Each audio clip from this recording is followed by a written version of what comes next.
Yeah, no worries. So we're here to discuss how we use AI responsibly, and there's arguably nowhere that matters more than in healthcare. So we're here with Gary today, who is building cloud-native solutions that are genuinely changing how physicians work, giving doctors more time with their patients, reducing the admin burden. So Gary, can you tell us a wee bit more about what it is you're building and why it's transformational? Absolutely, thank you. It's wonderful to be here today and to be kind of sharing the event with so many innovators. When we look at healthcare as a kind of software proposition down through the decades, it's really had the same fundamental behavior, which is that it's just a system for recording and capturing and storing data in some regulatory way and then fetching it back later when you need to view data about a patient. And so what the new kind of frontier models have allowed us to do is really rethink that entire proposition. And instead of building like a system of record, you can build a system that is actually working ahead of you, that is reasoning for you, that is thinking for you, and that is actually doing preparation work so that orders get created in advance, documents get created in advance, recommendations are made rather than the blank slate that a doctor usually gets to see. And so if I may, let's see, are we able to advance through the slides? Yeah, so just very briefly, this is a picture that I took of actual software that doctors are using in 2026. This is what it looks like.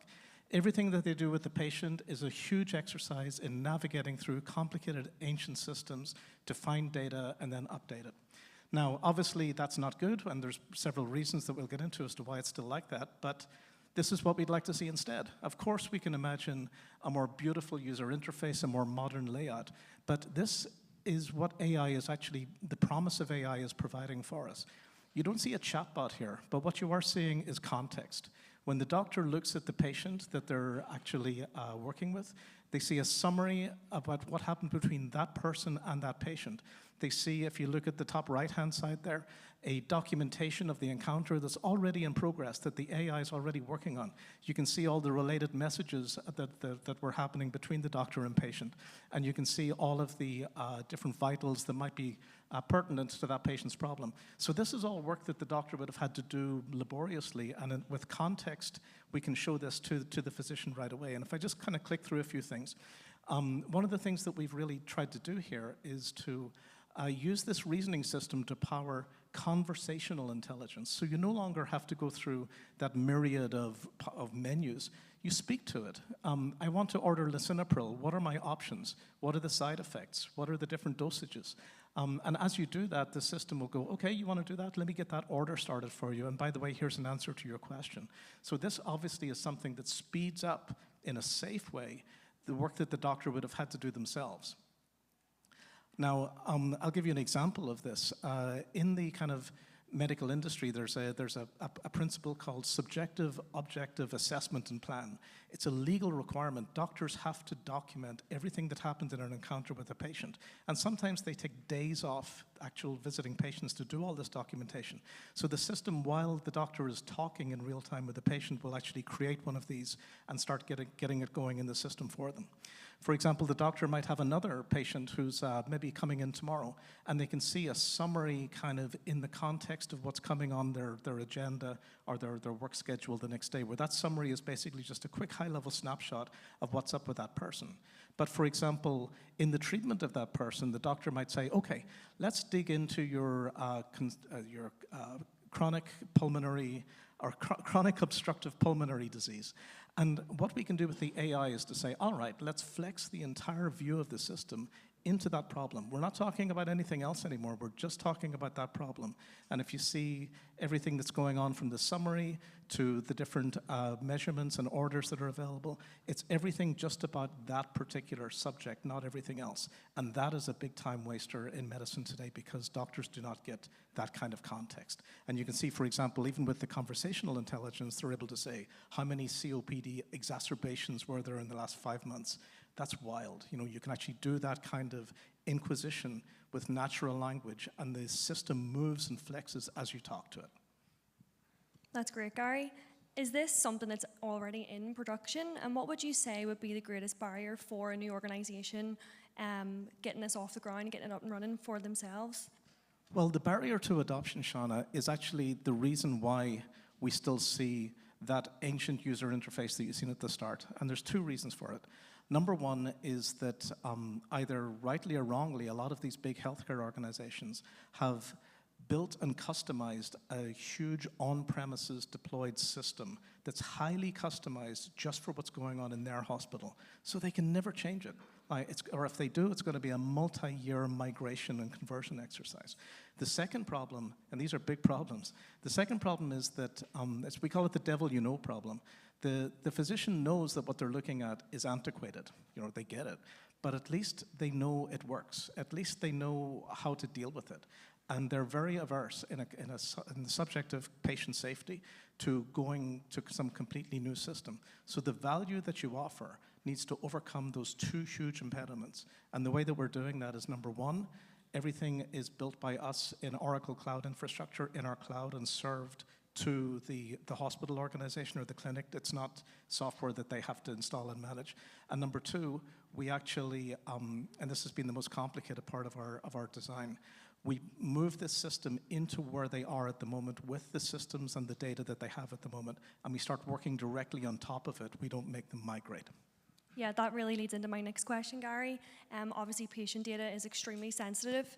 How can you tell us how you actually train a model like this without compromising that data security for the patients? Well, that's kind of the million-dollar question, isn't it? And actually, there's a bit of a misconception with how AI is used in healthcare. We have a partnership at Oracle with OpenAI. We work very closely with them. But that doesn't mean that we exchange private clinical patient data with OpenAI for it to train its models. And we don't need to, because you see, these kind of frontier models that I talked about earlier that are capable of reasoning and planning what your application has to do, they simply need to know about all of the general kind of rules of the road in medicine and in patient treatment. So if the LLM understands the data model in your system about what a patient, a problem, an encounter, a chief complaint, an allergy, a medication, how they all relate to each other, then the LLM can direct your system, the system that we have built, to actually go find the right data that was always in your private kind of database to begin with. And that actually requires quite a lot of sophisticated engineering, because a lot of this data is buried inside old PDF copies of documents. And so you need a database that you can search over in a highly unstructured way at the direction of an LLM that's giving the application a plan to say, go find me this, go find me this, go find me this. And when you do, draw this chart or do this particular workflow. So the LLM isn't using the person's data to do that. It's using its knowledge of the medical state of the art. And then we're building the system that can consume the orchestrated instruction plan that the LLM is giving us. So we're not really losing that data to the AI companies. No, that makes sense. I know that everyone's probably eager to get to lunch. I have one last question for you though, Gary. You're a man from Belfast, and you're here leading up a clearly very transformational project for AI in healthcare. Can you tell us just a wee bit more about your journey to get here and how you ended up here? Yeah, like whenever I think about Northern Ireland, going way back, to be honest with you, not to be immodest, but we were always leaders. If you think even just in literature, in art, in theater, in aerospace engineering, in computer science, we were always at the front. In fact, I'm old. In 1989, I was building neural networks. 1989. We were doing that. That's true. And so when I look at Northern Ireland now, and I look at all of the not just the great companies that we have, but the very unique and kind of simultaneous connections we have to the broader island of Ireland, to Britain, to the United States, to Europe. Like, we as a country shouldn't be thinking ourselves, like in my case, as being lucky to get a seat at the leadership table. We are the leadership table. Like, we have all of those connections, we have all of those opportunities.